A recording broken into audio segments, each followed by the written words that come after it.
আসসালামু আলাইকুম। আমি মুমতাহা ব্লগস থেকে আপনাদের জন্য আজকে নতুন একটা ভিডিও নিয়ে এলাম। আপনারা সবাই কেমন আছেন? আমি আল্লাহর রহমতে অনেক ভালো আছি, আলহামদুলিল্লাহ। আপনারাও নিশ্চয়ই ভালো আছেন। আজকে আমাদের সবজি বাজার করছিল। এই বাজারটা আপনাদেরকে যেটা দেখাচ্ছি ভিডিওর মাধ্যমে, এগুলো আমার এক সপ্তাহের বাজার। এগুলো আমি সুন্দরভাবে ভালো করে গুছিয়ে নেব, আলাদা আলাদা করে আপনার সাথে শেয়ার করতেছি। আপনারা দেখতে থাকেন। দেখতে দেখতে যদি কোথাও ভালো লেগে থাকে আমার ভিডিও, তাহলে একটা লাইক, শেয়ার, সাবস্ক্রাইব করবেন, সুন্দর একটা কমেন্ট করবেন। আমি আপনাদের পাশে থাকবো, আপনারাও আল্লাহর রহমতে আমার পাশে থাকবেন। এই যে আমি যে সবজিগুলো আনছি, এগুলোকে ভালোভাবে কেটে কুটে সুন্দর করে বক্সে করে নর্মাল ফ্রিজে রেখে দেব। এগুলো আমার এক সপ্তাহের জন্য ভাগ করে রাখবো আর কি সব কিছু।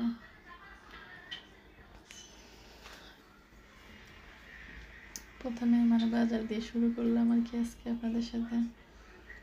তারপরে পালং শাক রান্না করব। এখান থেকে পালং শাক 2 আটি আনছে, 1 আটি রান্না করব আর কি। 2 আটি 2 দিন করব আর কি। একসাথে করলে আমার কাছে মজাও লাগে না, আবার আপনাদের মনে যে কেমন এক ধরনের লাগে, এই জন্য কম কম রান্না করব আর কি। আর শাকসবজি আমার মেয়েরা খেতে চায় না, ওদের জন্য আলাদাভাবে অন্য কিছু করতে হয়। আর পাশাপাশি আমাদের জন্য আমরা শাকসবজি খাই আর কি। ওরা শুধু মাংস, বাচ্চারা শুধু চিকেন খায়, এরপরে অনেক সময় ভর্তা টর্তা খায় একটু, এই আর কি। এখন এগুলো সব কিছু গুছিয়ে কেটে নেব, তারপর আলাদা আলাদা করে প্যাকিং করে রাখবো বক্স করে করে।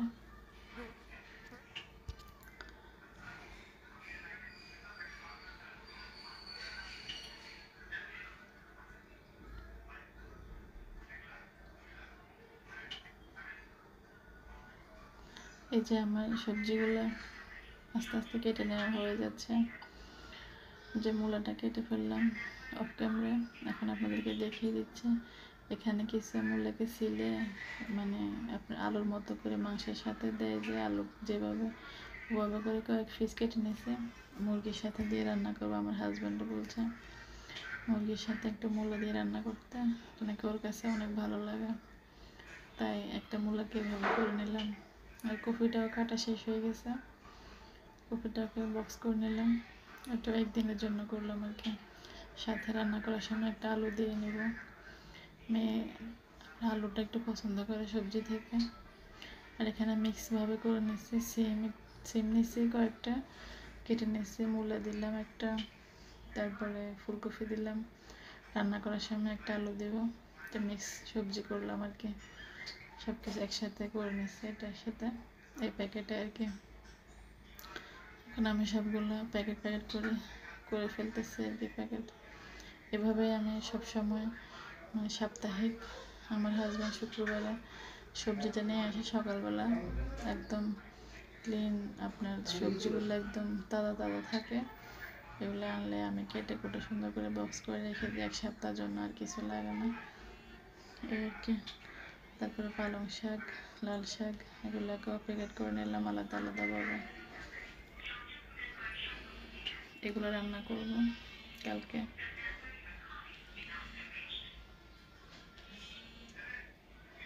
সব কিছু আমার রেডি হয়ে গেছে, কাটি কুটা নিয়ে রেডি হয়ে গেছে। এখন ফ্রিজে রেখে দেবো আর কি। এভাবে করলে আপনাদের সময়টা, প্রত্যেক সপ্তাহ যে সময়টা আমাদের রান্না করার সময় আবার এগুলো কাটতে হয়, তাই আমি আগে ভাগে এগুলো কেটে রেডি করে রাখছি। তাহলে রান্নার সময় ধুয়ে ভালোভাবে ধুয়ে বসাই দিতে পারি। একদিন কষ্ট করলে সপ্তাহের অন্য দিনের সময়টা সেভ হয়ে যায়। একটু কষ্ট করে সব কিছু কেটে কুটে রেডি করে রেখে দিলাম, তাই পুরো সপ্তাহে রিল্যাক্সে থাকা যায়। কি রান্না করব, কি কখন কাটবো, কি আসবে এগুলো নিয়ে ঝামেলা করা লাগে না। সব রেডি, শুধু রান্না করার সময় বাইর করে নেব। আমি এখানে কোনো সবজি কোনো কিছুই মানে এখানে কাঁচা সবজি যা যা সব কিছু আছে কিছুই ধুই নেই, সব কিছু কেটে বক্স করে রেখেছি। এখন ঢাকনাটা লাগিয়ে ফ্রিজে রেখে দেব। এগুলো ধুইলে মানে আপনার ধোয়া যায়, কিন্তু ধুইলে বেশি দিন থাকবে না, 2-1 দিন পরে হয়তো ওটা নষ্ট হয়ে যাবে, মানে কেমন এক ধরনের হয়ে যায়। তাই যখন রান্না করব যে সবজি তখন ওই সময় রান্না করার সময় ধুয়ে নেব আর কি। এখন ফ্রিজে ডয়ারে সব কিছু আমি সাজিয়ে রাখে দিলাম।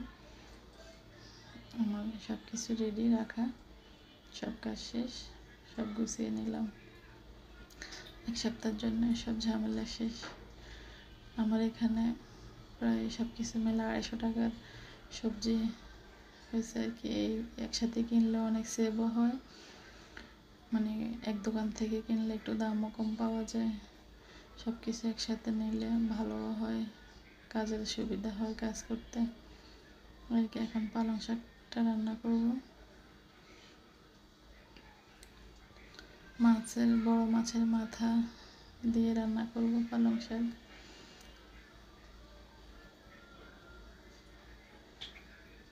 সাথে মাছের সাথে একটা লেজ দিব আর একটা মাথা দিব, মাথার অর্ধেক দিব, একটা মাছের মাথার অর্ধেক দিয়ে রান্না করবো পালং শাকটা।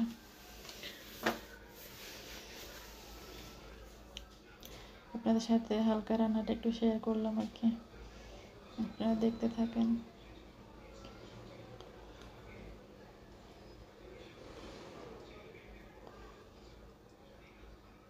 আমার হাজব্যান্ড একটা বড় মাছ আনছিল, সিলভার কাপ যেটাকে বলে আর কি।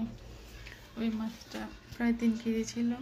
ওটার মাথাকে 2 পিস করে কেটে নিয়ে আসছে আর কি। তো আমি 2 প্যাকেটে আলাদা করে রাখছি, লেজ দিয়ে আর মাথার অর্ধেক দিয়ে। তো ওখান থেকে একটা প্যাকেট নিয়ে রান্না করব। আমাদের আবার মাছ মুরগি এগুলো 1 সপ্তাহের জন্য নিয়ে আসে আর কি। এভাবে মাছ মুরগিও গোছায় রাখি দিয়ে। সাথে একটা আলু দিব কুচি করে শাকের সাথে।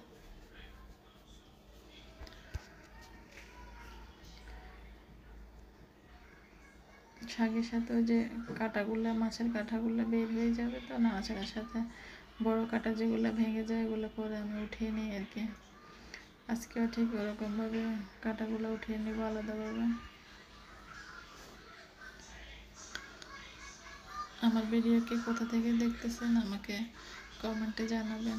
আমার ভিডিও যদি ভালো লেগে থাকে আমার চ্যানেলটি সাবস্ক্রাইব করবেন, একটা লাইক মানে একটা শেয়ারের কাজ করে আপনারা একটা লাইক দিয়ে দেখা শুরু করবেন। আরও 2-1টা তরকারি রান্না করছিলাম, ওগুলো শেয়ার করতে পারি নাই আপনাদের সাথে, ভিডিওটা অনেক লং হয়ে যাবে। তাই পুরো ভিডিও আর বাকি যেগুলো করছিলাম মাছ মাংস যেগুলো রান্না করছি ওগুলো আর আজকে শেয়ার করতে পারিনি আপনাদের সাথে। এইটুক শাক রান্নাটা একটু শেয়ার করলাম আর কি। তো আমার ভিডিও পাশে থাকবেন, সবাই ভালো থাকবেন। আজকের ভিডিও এখানে শেষ করতেছি। ওই যে বিকেলে সন্ধ্যার নাস্তা দিয়ে শেষ করলাম। সন্ধ্যার সময় আমার হাজব্যান্ড অফিস থেকে আসার সময় ওই যে বুট ভাজি, পেঁয়াজ, বেগুনি, তারপরে জিলাপি এগুলো আনছে। পেঁয়াজগুলো আগে খেয়ে ফেলা হয়েছে এই আর কি। এখন ওই যে আলুর চপ, বেগুনি, তারপরে জিলাপি, বুট ভাজি এগুলো খাবে নাস্তা এই আর কি। আপনাদের সাথে শেয়ার করে নিলাম। আসসালামু আলাইকুম, সবাই পাশে থাকবেন।